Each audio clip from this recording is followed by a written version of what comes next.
guys, welcome back to the channel. Welcome to another video. We are of course going to be talking about last night's Champions League action. We've had time to digest what the extraordinary scenes were last night when Real Madrid managed to fight back very late on, take the game into extra time against Manchester City, and ultimately win the semi-final tie that puts them into the final to face Liverpool at the Parc des Princes in Paris, France. It was an absolutely incredible night of Champions League action last night. We're going to dive headfirst into it. We're going to talk all about that game. We're going to also slightly preview the game ahead between Liverpool and Real Madrid in the Champions League final that's coming up later this month. But before we get into all of that, I would like to remind you all to please like the video and also subscribe if you're new. Both things are always and probably greatly appreciated. But for now, let's get into the video because last night was incredible.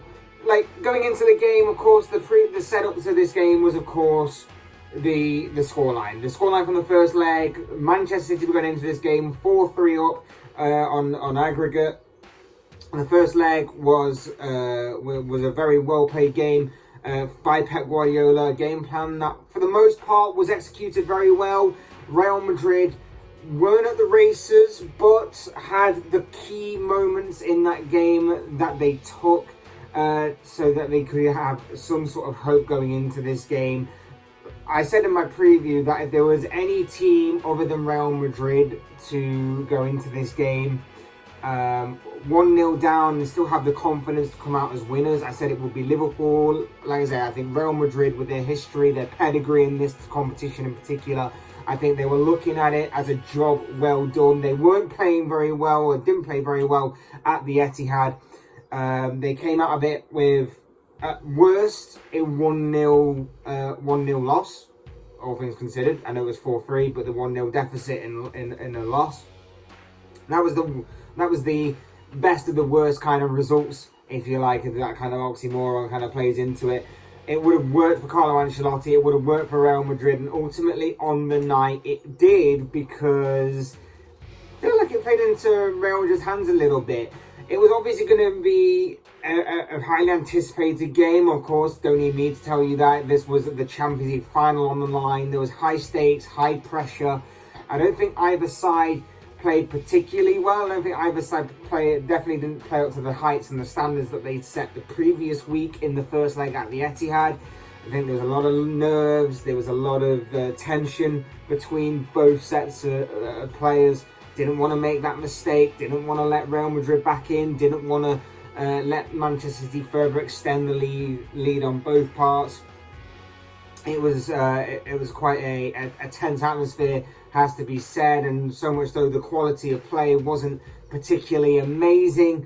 I'd say that Benzema and Vinicius were having tough times for Real Madrid, whilst Manchester City were content, I'd say. I obviously, with them having the advantage, the lack of quality on Real Madrid's side didn't bother them. The lack on their side may have slightly bothered Pep Guardiola to a point, but of course, for the most part, the game plan was working. And then in the second half, of course, it went even better for Manchester City. Just over midway through, I think it was, Riyad Mahrez absolutely smashes home to break the deadlock on the night, give Manchester City a 2-goal aggregate cushion. Absolutely fired home. Mahrez been reliable for City during his time there, popped up with some big goals during his City career. Last night looked like it was going to be another goal to add to that list, to those memories of incredible semi-finals, because like I said, Real Madrid didn't look like they were threatening much. Manchester City looked like they were keeping them at bay and looking like they were going to try and explore to try and put the game to bed. And eventually, when Mahrez struck, they seemed to do so. A lot of people, including myself, thought that this was game over. This was it, because Real Madrid didn't look threatening at all. City looked like they were neutralising the threats of Vinicius on their right side with up against Kyle Walker. It looked like Karim Benzema was having an uncharacteristic off night for him in front of goal. It looked like Manchester City versus Liverpool were what we were going to be facing as a prospect in the final of the Champions League this season. And then I should say before that, Jack Grealish came on as a substitute, had an effort, cleared off the goal line. Also saw a shot seconds later, I should say, dripped agonisingly wide of the post. But then, that's when Rodrigo hit. Carlo Ancelotti threw everything he had left, including a substitute in Rodrigo, and he got Real Madrid back into the tie. Benzema crossing the ball and Rodrigo managing to sweep home. He got the ball rolling for Real Madrid within the 90th minute, and you're thinking, okay, it's the 90th minute, maybe it's just a consolation goal just to make the final couple of minutes interesting. Oh no, you'd be wrong, because he went and absolutely smashed it once again. He rose high, he headed home Dani Carvajal's cross, headed home, 2-1. The game was going into extra time. Manchester City bottled their lead, bottled that 2-0 aggregate scoreline within the space of a couple of minutes. And if it wasn't for Ederson, Rodrigo could have been in for what I would have thought would have been one of the quickest, and probably the quickest, hat-trick in Champions League history when Ederson was forced to make a save from him. The game then did go into extra time, and 5 minutes was it something like 5 minutes into the second half, first half extra time, that is when disaster properly struck for Manchester City. Benzema went over in the penalty area under a challenge from Ruben Diaz. The spot kick was awarded, the penalty was awarded. Karim Benzema, who was fouled, stepped up, took the penalty, converted, and sent Real Madrid into the final. An incredible night for Real Madrid, incredible for Manchester City for all the wrong reasons, of course. Jubilation for Real Madrid. It's interesting with this Manchester City side. We all know it's sort of inevitable at some stage that this Manchester City squad, in some way, some form, will win a Champions League title. It's just inevitable with the amount of money that they've pumped into that squad, and with everything that they have at their disposal. One day they will win it. It's obviously not going to be this season, thank God, but one day they will win it. We've just got to make our peace with that. Eventually City will win the Champions League. It's just seemingly inevitable, but we can enjoy while it lasts that City have not won a Premier League title yet, and still will not this season, after the incredible and phenomenal scenes of last night put on by Real Madrid. Like, it was just incredible for all the wrong reasons for Man City. Like I say, they seemed to play that game really well until the final few minutes. Like, they neutralised the threats, like I say. They had chances, they just didn't take them. They also had chances in the first leg, if you remember, they just didn't take. And then a couple of moments of absolute madness. Real Madrid managed to control that chaos and come back and obviously fight for another Champions League final for them. And for Man City, there's no other word for it. Bottle jobs. There's no other word for it. Bottle jobs. They were in prime position, two goals up in the final minutes of the game. They just had to close the game out, and they failed to do so. Absolutely incredible. For Man City now, obviously, they turn their attention to the Premier League, and, you know, it's still a Premier League title. It's still massive. It's still huge to win. It just feels slightly anticlimactic, as horrible as that may sound, because obviously, or ungrateful. I'm obviously not a Manchester City fan, but I don't know, when things promise so much, maybe the Premier League title for them, especially when you want the Champions League more, may not seem enough. Maybe I'm wrong. Obviously, it's still a great thing to win, and they'll still be proud to actually win it, because let's face it, they're Manchester City, and, you know, before 2008, they were mediocre at best. But I don't know, when they promise so much, and then you see what Liverpool are doing, and you see that Liverpool obviously knocked you out of the FA Cup, that's gone. Now that the Champions League gone as well, the main focus has to be on maintaining their position at the top of the Premier League going forward for the remaining 4 or 5 games, whatever it is, of the Premier League campaign. But just imagine for a second,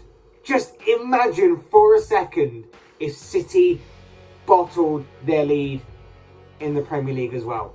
This could be the biggest bottle job of the season by one team ever. To bottle the semi-final in the position that they were in, and to bottle the Premier League title despite leading for so long and having such a big points gap over Liverpool at one point, to then having nothing.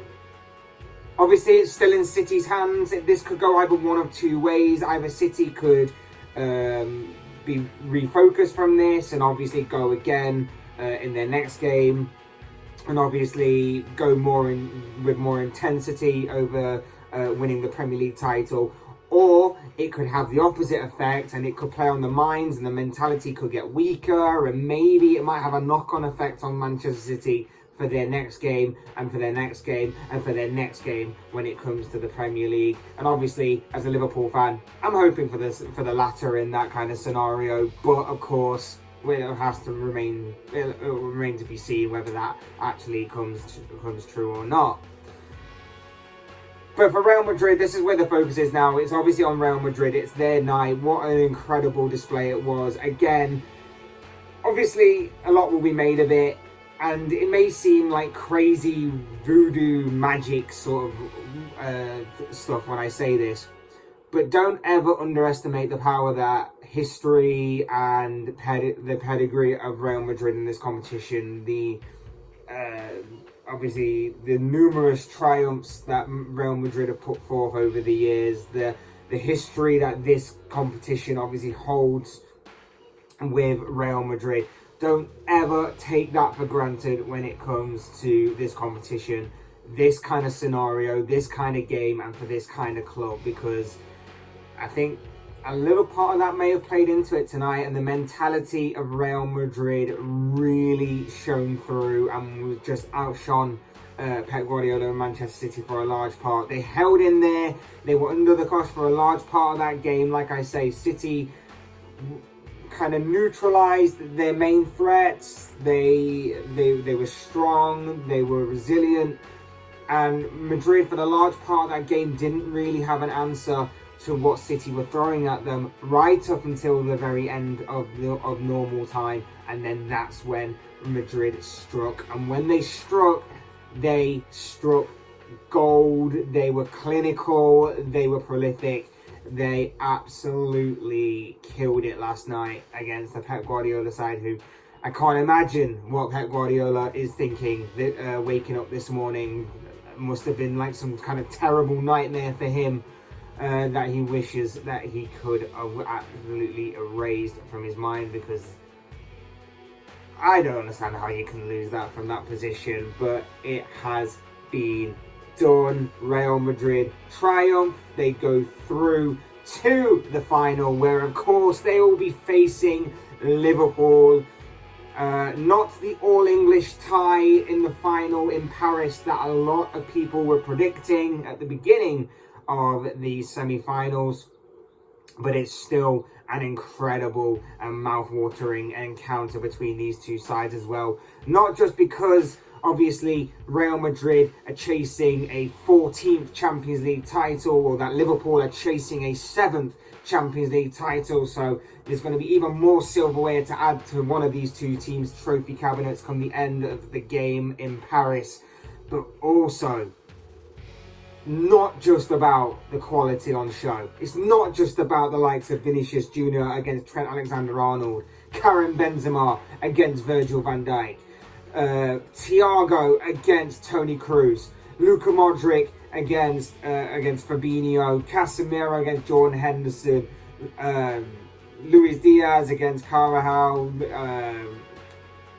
Obviously, you've got Sadio Mane against Eder Militao, and of course, you've got Mohamed Salah against Ferland Mendy. Not just about all that quality that I've just said there, but also it's about the narrative. It's about the story, the history behind it. This is incredible. You want a lucky omen, Liverpool fans? In 1981, Liverpool and Real Madrid met in the Champions League final in Paris, and Liverpool won that year. Coincidentally, they also played Benfica en route to the final as well, if I remember, if what I read serves me well. So that is a lucky omen in itself. But of course, in recent times, Real Madrid have got the last laugh over Liverpool. Last year, Real Madrid knocked Liverpool out of the knockout stages very early on. In 2018, of course, these two teams met in the Champions League final in what was, of course, Real Madrid's 13th Champions League title triumph. It was, of course, known as the Mohamed Salah / Loris Karius final. Again, I wonder what Pep Guardiola is thinking this morning, but I wonder what Loris Karius is thinking looking at this final and having possible flashbacks, PTSD of that night, where, of course, he had an absolute train wreck of a performance. Won't thank me for reminding him of that, but there's a lot of nostalgia there. Mohamed Salah said himself after Liverpool beat Villarreal that he wanted Real Madrid in the final. He has got his wish, and now it's all set for Salah and Liverpool to do battle with Real Madrid once again. And obviously rooting for Liverpool, but I won't get too much into that right now. I'll save it for later on, later down the line, when of course that game comes around. But big congratulations to Real Madrid. Absolutely incredible and phenomenal scenes last night that were produced at the Bernabeu. Absolutely, it's sensational, electric, incredible, just legendary, iconic scenes that are going to be replayed over and over again, because it produced yet another moment of magic in the club's biggest and best cup competition. But of course, as I always say, these are just the thoughts, comments, opinions, predictions, whatever you want to call it, of this guy. I want to know what you guys think. What do you make of last night's performance between Manchester City and Real Madrid? What do you make of Manchester City, in my opinion at least, bottling it from the position they were in? What do you make of Real Madrid's comeback, their resurgence, their mentality to come back and fight for their place in the final in Paris? And of course, what do you make of the final and prospect? Liverpool versus Real Madrid, that's coming up in Paris at the end of this month. That's going to be incredible to watch, and I, for one, cannot wait for it. I'd love to know your thoughts, comments, opinions, feelings, predictions, whatever you want to call it, down below in the comment section, because I'm sure it'll make for interesting reading. Otherwise, hit that like button on the way up if you enjoyed the video. Subscribe if you're new or want to see more content like this. Both things always and forever be greatly appreciated. And as always, thank you all so much for watching and listening. I've been Fletch. This has been another Fletch Talks video. I will see you all again soon in another video.